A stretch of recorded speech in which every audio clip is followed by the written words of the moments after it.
नमस्कार, आप देख रहे हैं अपनू उत्तराखंड और मैं हूं आप सभी के साथ आरती। तो चलिए बुलेटिन की शुरुआत करते हैं उत्तराखंड की बड़ी खबर के साथ। उत्तराखंड के मुख्यमंत्री पुष्कर सिंह धामी ने कहा कि उन्हें उपहार स्वरूप मिलने वाले तमाम तोहफों को वह नीलाम कराएंगे और उनसे मिलने वाली रकम को जनहित के कार्यों में लगाया जाएगा। नीलामी से मिली रकम से ना जाने कितने मायूस चेहरों पर मुस्कान आ सकती है, इसलिए हमें ये पहल करनी होगी। बता दें कि मुख्यमंत्री से मुलाकात के समय और विभिन्न कार्यक्रमों में मिलने वाले उपहारों की नीलामी होगी और इससे मिलने वाली धनराशि जनहित के कार्यों में लगेगी। मुख्यमंत्री के सचिव विनय शंकर पांडे को निर्देश दिया है कि उपहारों की कीमत का मूल्यांकन कर नीलामी की जाए। इससे मिलने वाली धनराशि का जनहित के कार्यों में इस्तेमाल किया जाएगा। कोई सामान्य व्यक्ति भी नीलामी प्रक्रिया में भाग ले सकता है।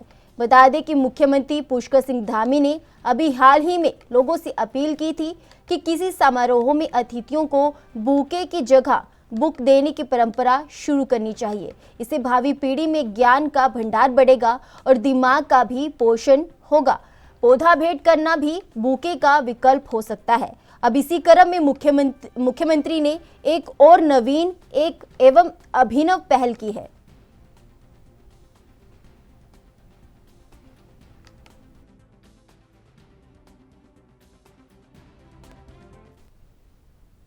उत्तराखंड की अपर मुख्य सचिव राधा रतूड़ी ने पूर्णागिरी क्षेत्र के विकास के लिए मास्टर प्लान को तत्काल प्रस्तुत करने के निर्देश दिए हैं। उन्होंने शासन स्तर के अधिकारियों और चंपावत के जिलाधिकारियों को मुख्यमंत्री की घोषणाओं पर इंटीग्रेटेड अप्रोच के साथ काम करते हुए जल्द से जल्द योजनाओं को पूरा करने की भी हिदायत दी है।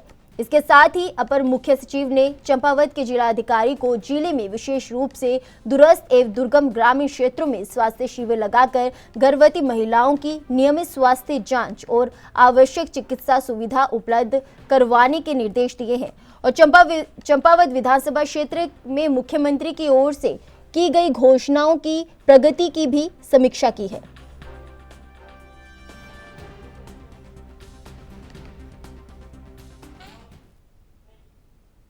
22 जनवरी को अयोध्या में राम मंदिर के उद्घाटन को लेकर बीजेपी की ओर से देश भर में सभी धार्मिक स्थलों में स्वच्छता अभियान चलाया जा रहा है। इसी कड़ी में राजधानी देहरादून के कांवली गांव स्थित गोरखनाथ मंदिर में बीजेपी प्रदेश अध्यक्ष महेंद्र भट्ट सफाई करते नजर आए। इस दौरान उन्होंने बीजेपी कार्यकर्ताओं के साथ भजन कीर्तन भी किया।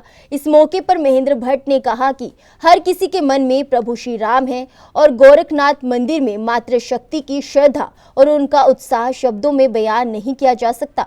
इसके साथ ही उन्होंने कहा कि लोगों की श्रद्धा को देखकर लगता है कि 22 जनवरी तक देश भर में माहौल राममय होगा।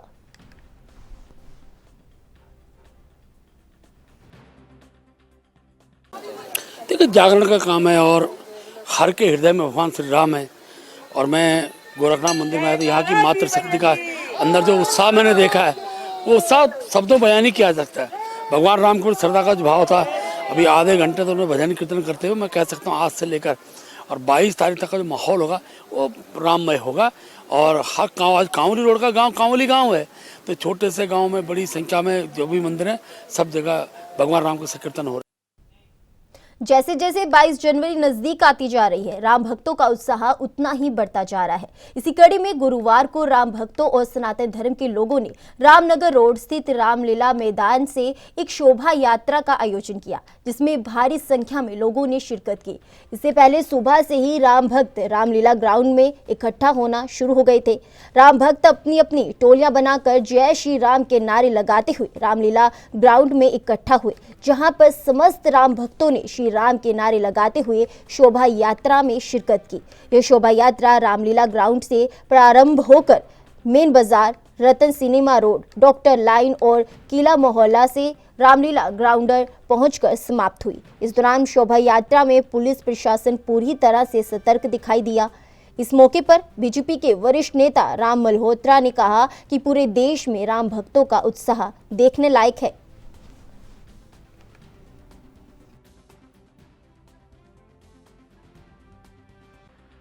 ये रैली नहीं, ये शोभा यात्रा है जो भगवान राम की जन्मभूमि अयोध्या में प्राण प्रतिष्ठा से पूर्व एक जन सैलाब आज यहाँ पर भगवान राम की प्रतिष्ठा में उनको जो आने वाली 22 तारीख के प्राण प्रतिष्ठा के कार्यक्रम के लिए जन जागरण के लिए शोभा यात्रा निकाली जा रही है, उसको लेकर आज ये बहुत बड़ा एक जन सैलाब काशीपुर में उमड़ रहा है और उस शोभा यात्रा में लगभग 10 से 15 हज़ार लोग यहाँ पर आने की संभावना है। और आप देख ही रहे हैं किस तरीके से जत्थे के जत्थे यहाँ पर आ रहे हैं। तो पूरा एक भगवान राम के प्रति आस्था का माहौल और जय श्री राम के नारे यहाँ पर गूंज रहे हैं। तो आपको दिखाई दे रहा होगा कि एक भावना जनता की पूरे देश में, पूरे प्रदेश में, पूरे काशीपुर में और एक तरीके से इंटरनेशनली जो है भगवान राम के जन्मभूमि को लेकर है। तो इस आस्था के प्रति ये आज यहाँ पर शोभा यात्रा निकाली जा रही है, जो पूरे नगर में भ्रमण करते हुए यहाँ पर समाप्त होगी। यात्रा निकाली जा रही है, जितना भी आप जन सैलाब यहाँ पर देख रहे हैं वो सब राम के प्रति समर्पण और एक भक्ति का भाव है कि जिस तरह से आज एक संदेश पूरे काशी सनातन धर्मी पूरा अपना संदेश देना चाहते हैं, पूरे काशीपुर में ये यात्रा निकलेगी और एक भव्य यात्रा के रूप में यहाँ पूरे समाज के सभी, यहाँ कोई ऊंचा नहीं, कोई बड़ा नहीं, कोई सभी लोग यहाँ पर आके अपने अपनी श्रद्धा से यहाँ पर जुड़ रहे हैं और यहाँ सभी लोग एकत्रित होंगे। एकत्रित होकर शहर के अन्य स्थानों पर जाकर जय श्री राम का नारा लगाते हुए सब लोग यहाँ जाए, क्योंकि इन 500 वर्षों से जय श्री राम का अयोध्या में प्रतिस्थापित होने का सभी को बहुत के बाद प्रभु श्री राम के धाम में प्रभु श्री राम के प्राण प्रतिष्ठा हो रही है। उसी के निमित्त आज 18 को जन आह्वान यात्रा के रूप में हमारे देखिए आप चारों तरफ एक बड़ा बेहतरीन वातावरण बना है, बड़ा दिव्य भव्य वातावरण बना है और हम सब लोग सिखों का एक जत्था भी साथ में जा रहा है। जय श्री राम, बोले सोन। खाली सनातन के नहीं, संपूर्ण विश्व के संस्कृति के मर्यादा के एक अनुपम उदाहरण है। और राम मंदिर में राम जी की मूर्ति की स्थापना विश्व को संदेश देगा कि एक भाई के लिए कैसे राज्य को छोड़ सकता है, दूसरा भाई प्राप्त राज्य को अपने भाई के लिए कैसे त्याग सकता है। आज जब संपूर्ण विश्व में मारकाट मची हुई है तो राम जी की मर्यादा, उनका संदेश माता के प्रति, पिता के प्रति, भाई के प्रति, अपने जनता के प्रति, गरीब के केवट के प्रति क्या होना चाहिए, ये एक अच्छा संदेश इस संपूर्ण विश्व को जाएगा और इसमें एकात्मता। वर्ष 2024 में होने वाली चार धाम यात्रा को लेकर प्रदेश सरकार तैयारियों में जुट गई है, जिसके चलते राजधानी देहरादून के सचिवालय में पर्यटन मंत्री सत्यपाल महाराज की अध्यक्षता में अहम बैठक हुई। इस बीच पर्यटन मंत्री सत्यपाल महाराज ने कहा कि इस बार चार धाम यात्रा के लिए ज्यादा पर्यटकों के आने की अपेक्षा की जा रही है, जिसे लेकर सभी अधिकारियों को तैयारी करने के निर्देश दिए गए हैं। साथ ही उन्होंने कहा कि केदारनाथ में पर्यटकों के लिए सुविधाओं का अभाव है, जिसे देखते हुए शौचालयों में फ्लोर हीटिंग की सुविधा दी जाए ताकि शौचालय साफ रहे और साथ ही सड़कों की चौड़ीकरण के लिए लोक निर्माण विभाग को भी निर्देश दिए गए हैं। वहीं दूसरी तरफ इस मौके पर बद्री केदार मंदिर समिति के अध्यक्ष अजेंद्र अजय ने कहा कि चारों धामों में पर्यटकों की भारी भीड़ उमड़ने पर क्या चुनौतियां आ सकती हैं, इसे लेकर बैठक में चर्चा की गई है। साथ ही उन्होंने कहा कि इसमें कितना सुधार होने की गुंजाइश है और किस तरह कार्य रूप दिया जा सकता है, इस पर भी चर्चा हुई है।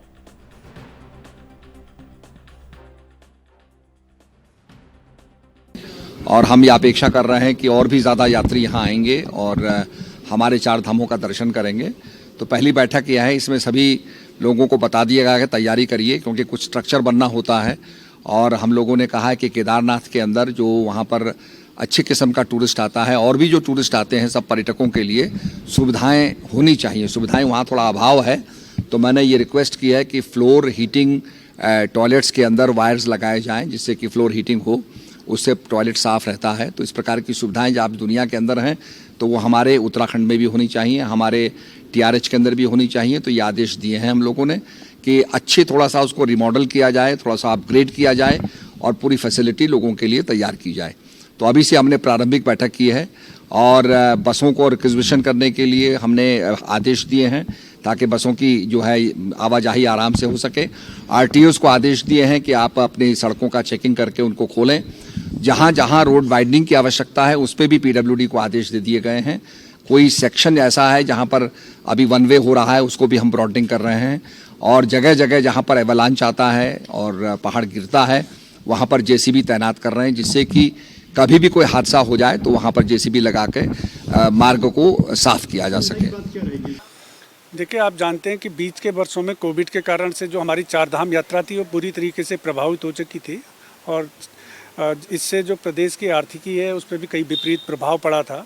लेकिन प्रदेश के माननीय मुख्यमंत्री जी के निरंतर प्रयासों से जो चारधाम यात्रा है उसको फिर वो पटरी पर आई और विगत 2 वर्षों में जो चारधाम यात्रा रही है उसने नए कीर्तिमान प्रदेश में स्थापित करे हैं श्रद्धालुओं की संख्या का। इस वर्ष भी हमें अनुमान है कि बड़ी भारी संख्या में श्रद्धालु तीर्थयात्री धामों में आएंगे। तो इस दृष्टि से आज प्रदेश के पर्यटन मंत्री माननीय सतपाल जी महाराज के अध्यक्षता में जो यात्रा से जुड़े हुए विभिन्न विभाग हैं, एजेंसियां हैं, उनकी बैठक रखी गई थी और माननीय मंत्री जी द्वारा जो विभिन्न विभाग हैं, एजेंसियां हैं, उनसे चारधाम यात्रा को लेकर के उनकी तैयारियों को लेकर के विस्तृत रूप से चर्चा की गई। और क्योंकि जैसा मैंने पूर्व में भी कहा कि इस वर्ष भी बड़ी भारी संख्या में श्रद्धालु तीर्थयात्रियों के आने का अनुमान है, उस अनुरूप जो जिस समय जब भारी भीड़ हमारे धामों में उमड़ेगी उस समय हमारे समक्ष क्या चुनौतियाँ होंगी, उन परिस्थितियों का भी हम लोग आकलन कर रहे हैं। तो उन सारी चीज़ों को लेकर के चर्चा हुई है, उसमें किस प्रकार से और अधिक सुधार की जो गुंजाइश है उसको किस प्रकार से कार्य योजना कार्य रूप दिया जा सकता है, उसको परिणित किया जा सकता है। इन सारी फिलहाल वक्त हो चला है छोटे से ब्रेक का। ब्रेक के बाद फौरन लौटेंगे।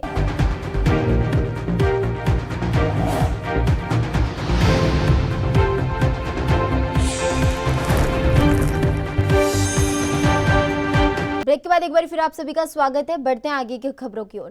उत्तराखंड में मौसम का मिजाज बदल गया है। चारधाम समेत प्रदेश के अधिक ऊंचाई वाले क्षेत्रों में बर्फबारी हुई है। प्रदेश में यह मौसम की पहली बर्फबारी है जिससे मैदानी क्षेत्रों में ठिठुरना बढ़ गया है। वहीं बर्फबारी होने से उत्तराखंड घूमने आ रहे पर्यटकों के चेहरे भी खिल गए हैं। किसान भी काफी उत्साहित हैं क्योंकि बर्फबारी ना होने से पर्वतीय क्षेत्रों में फसलों को भी काफी नुकसान हो रहा था। ऐसे में बर्फबारी से किसानों के चेहरे भी खिल उठे हैं। बता दें कि मौसम विभाग ने अधिक ऊंचाई वाले क्षेत्रों में हल्की बारिश और बर्फबारी का पूर्वानुमान जताया था।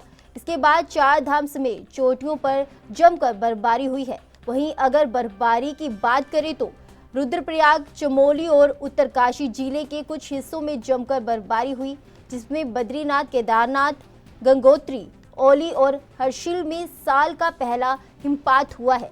बद्रीनाथ के साथ ही हनुमान चट्टी, सतोपंत, फूलों की घाटी, हेमकुंड, गोरसो, बुग्याल समेत ऊंची पहाड़ियों बर्फबारी से ढकने लगी हैं। गंगोत्री धाम की पहाड़ियों पर भी हल्की बर्फ गिरी है। इसके अलावा हर्षिल घाटी में भी बर्फबारी होने से ठंड बढ़ गई है। ओलो में 2 इंच तक बर्फ जम चुकी है।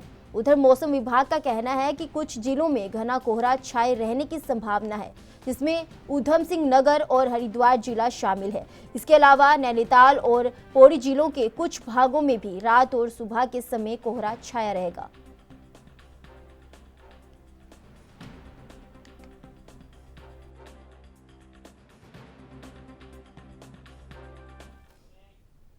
हाल ही में आम आदमी पार्टी और मुख्य विपक्षी दल कांग्रेस से भारी संख्या में नेताओं के बीजेपी में शामिल होने पर कांग्रेस पार्टी काफी नाराज दिखाई दे रही है। बता दें कि कांग्रेस में प्रदेश उपाध्यक्ष और आम आदमी पार्टी में प्रदेश संयोजक रहे जोत सिंह बिष्ट के साथ ही पूर्व कांग्रेस प्रदेश प्रवक्ता और पूर्व प्रदेश उपाध्यक्ष आरपी रतोड़ी और पूर्व महिला कांग्रेस महानगर अध्यक्ष और आप प्रदेश प्रवक्ता कमलेश रमन ने बीजेपी का दामन थाम लिया है। इस बात को लेकर कांग्रेस प्रदेश अध्यक्ष करण मेहरा का कहना है कि जिन लोगों की कोई ऋण ना हो वह कहीं भी जा सकते हैं। साथ ही उन्होंने कहा कि बीजेपी को बिन पैंदे के लोटे की जरूरत है क्योंकि वह एक कमजोर पार्टी है जो अभी दूसरी बार कांग्रेस के मंत्रियों के साथ ही सरकार में है। वहीं दूसरी तरफ कांग्रेस के इस वार पर बीजेपी प्रदेश अध्यक्ष महेंद्र भट्ट ने पलटवार करते हुए कहा कि कांग्रेस पार्टी से जो लोग बीजेपी में जुड़ रहे हैं वे हमारे नेतृत्व के प्रभाव के कारण से जुड़ रहे हैं। साथ ही उनका कहना है कि जिस दिन करण मेहरा को नरेंद्र मोदी के नेतृत्व का एहसास होगा तो उनके लिए भी बीजेपी के दरवाजे खुले हैं।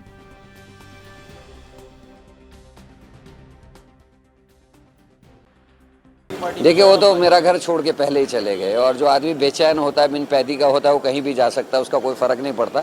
जिस आदमी की कोई रीढ़ ही ना हो, कांग्रेस ने सिखाया, कांग्रेस ने उपाध्यक्ष बनाया, कांग्रेस ने 2 चुनाव लड़ाए, वो आदमी आप में चलेगा, यहाँ बेचैन हो गया, आप पार्टी में भी बेचैन हो गया तो बीजेपी में चलेगा। और बीजेपी को बिन पैदों की जरूरत भी है, क्योंकि कमजोर पार्टी है। आज भी दूसरी सरकार उनकी लगातार बन गई है, आधे से ज्यादा मंत्री अभी भी कांग्रेस पृष्ठभूमि के हैं।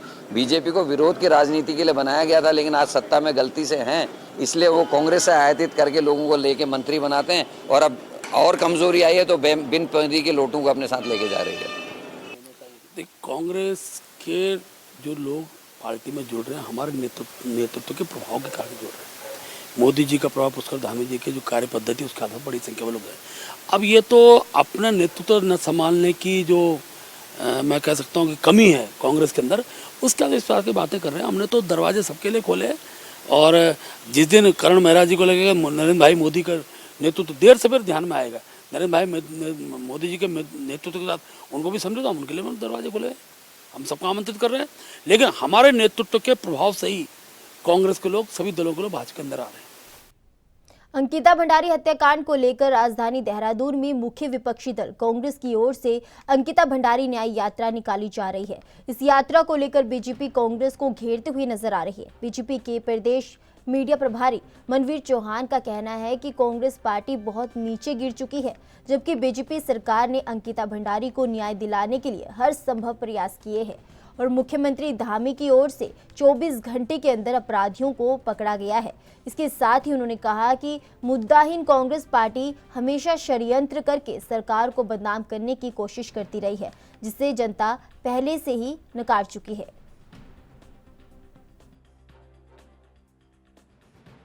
मुझे लगता है कांग्रेस इतनी नीचता की हद तक गिर जाए, ऐसा उनके द्वारा किया जा रहा है।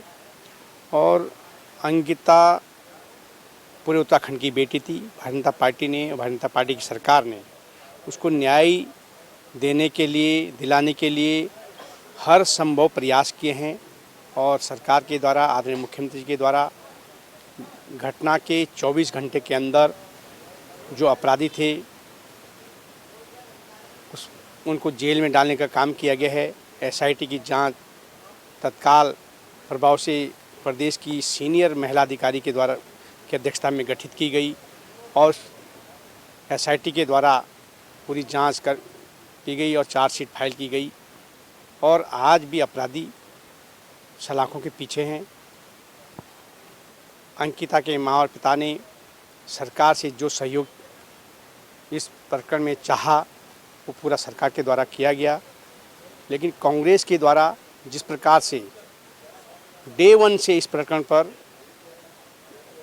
राजनीतिकरण किया गया, ये बहुत ही दुर्भाग्यपूर्ण रहा है। और कांग्रेस के पास आज कोई मुद्दा नहीं है। मुद्दा विहीन कांग्रेस केवल षड्यंत्र करके सरकार को बदनाम करने की कोशिश हमेशा उनकी रही है, और इस प्रकरण में भी उन्होंने षड्यंत्र रच करके भाजपा सरकार को बदनाम करने की कोशिश कर रहे हैं। लेकिन जब उनकी पहले भी पूर्व में न्याय यात्रा निकली इस प्रकरण को लेकर के, तो गढ़वाल की जनता ने जिस प्रकार से उनकी इस यात्रा को नकारा, उन्होंने सरकार के प्रति अपना विश्वास जताया, और उससे बौखला करके कांग्रेस के प्रदेश अध्यक्ष करण मेहरा जी ने जिस प्रकार से पूरे उत्तराखंड की जनता, गढ़वाल की जनता पर थूकने की बात की, ऐसा कृत्य उनके द्वारा किया गया। और इतनी बौखलाहट उनके अंदर हो गई थी कि जब जनता ने उनको नकारा, उस बौखलाहट को उन्होंने उजागर किया। इस तरह कांग्रेस केवल षड्यंत्र करके सरकार को बदनाम करने का प्रयास कर रही है। इसके अलावा उनके बाद केंद्रीय रक्षा राज्य मंत्री अजय भट्ट रानीखेत पहुंचे, जहां बीजेपी कार्यकर्ताओं ने उनका फूल मालाओं के साथ जोरदार स्वागत किया। और उन्हें घुघुते की माला भी पहनाई।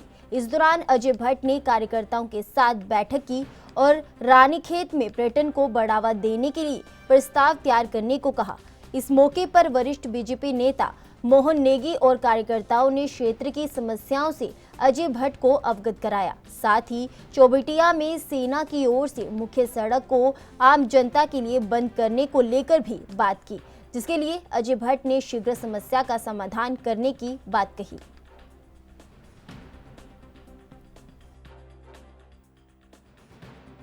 विधायक रहा हूँ, जनप्रतिनिधि रहा हूँ, तो इसलिए कार्यकर्ताओं का स्नेह देखकर गदगद हूँ। और सभी कार्यकर्ता और यहाँ की जनता यहाँ आई है और कई समस्याएं यहाँ की हैं। लोगों ने कैंटोनमेंट बोर्ड से संबंधित समस्याएं बताई हैं। कहीं कहीं पर छुटमुट खटपट भी होती रहती है आर्मी और सिविलियन में, उसका सॉल्यूशन भी हम ढूंढ रहे हैं और निकट भविष्य में ये तय भी कर रहे हैं कि हमारी उत्तराखंड की सरकार वैसे कैबिनेट से पास कर दिया है, जितनी जल्दी जो प्रारूप चाहा है केंद्र सरकार ने, हमारे डिपार्टमेंट ने, उस पर अगर आंकड़े आ जाते हैं, उसके अनुसार रिपोर्ट आती है, तो फिर जल्दी ही हमारे कैंटोनमेंट बोर्ड जहाँ जहाँ हैं वो सिविल एरिया जितना भी है उनका, वो नगर पालिका, नगर महापालिका जहाँ की जैसी स्थिति होगी उसमें कन्वर्ट हो। देश के प्रधानमंत्री नरेंद्र मोदी के आह्वान पर सांस्कृतिक उत्सव कार्यक्रम के तहत नगर निगम ने स्थानीय लोगों को एनसीसी के छात्रों के साथ मिलकर चंद्रशेखर महादेव मंदिर में स्वच्छता अभियान चलाया। नगर आयुक्त शैलेंद्र सिंह नेगी ने स्वच्छता अभियान का शुभारंभ खुद झाड़ू लगाकर किया। इस दौरान तमाम स्वयंसेवी भी स्वच्छता अभियान में हिस्सा लेने के लिए पहुंचे। इस मौके पर नगर आयुक्त ने बताया कि सांस्कृतिक उत्सव 14 जनवरी से 22 जनवरी तक मनाया जा रहा है, इसलिए प्रतिदिन शहर के अलग अलग मंदिरों और सार्वजनिक स्थानों पर सफाई अभियान चलाकर लोगों को जागरूक करने का प्रयास किया जा रहा है।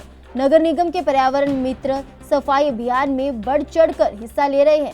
नगर आयुक्त ने शहर को स्वच्छ रखने में लोगों को सहयोग की अपील की है।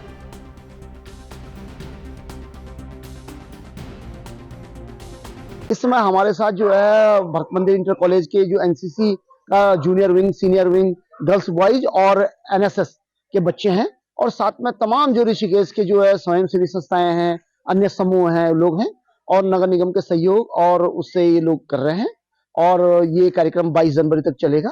अभी हमारा कल ही है, कल हमारा जो है रेलवे स्टेशन और उस क्षेत्र में होना है, अगले दिन वीरभद्र साइड होना है, इस तरीके से जो है सोमेश्वर साइड होना है। तो इस तरीके से हम पूरे मंदिरों तक 22 जनवरी तक सांस्कृतिक उत्सव मना रहे हैं। ये हमारी जो अपर मुख्य सचिव हैं राधा रतूड़ी जी, उनके निर्देशन पर सभी नगर निकायों में, नगर निगमों में और हमारे पूरे नगर के अंतर्गत ये कार्यक्रम शासन के स्तर पर भी इसके निर्देश हुए हैं। हमारे लिए सौभाग्य का विषय है कि मुख्य नगर आयुक्त श्रीमान शैलेंद्र सिंह नेगी जी, जो हमारे ऋषिकेश के उप जिलाधिकारी भी रह चुके हैं, उन्होंने आते ही बागडोर संभाली है। स्वच्छता ही सेवा का संदेश इसके माध्यम से हम लोग दे रहे हैं। मैं समझता हूं कि महीने में एक बार ऐसा आयोजन लगातार होना चाहिए, क्योंकि जो ये नगर है, ये नगर हम सबका है और इसकी स्वच्छता की जिम्मेदारी हम सबकी है। तो मैं एक लाइन में इतना कहना चाहूंगा कि हमारा ऋषिकेश नगर निगम हमारा है और इसकी स्वच्छता की जिम्मेदारी हम सबकी है। सभी नागरिक इसमें सहयोग करें। लगातार ये 14 से 22 जनवरी तक ये उत्सव लगातार। फिलहाल के लिए अपने उत्तराखंड में मेरे साथ बस इतना ही। आप बने रहिए ANB न्यूज के साथ। नमस्कार।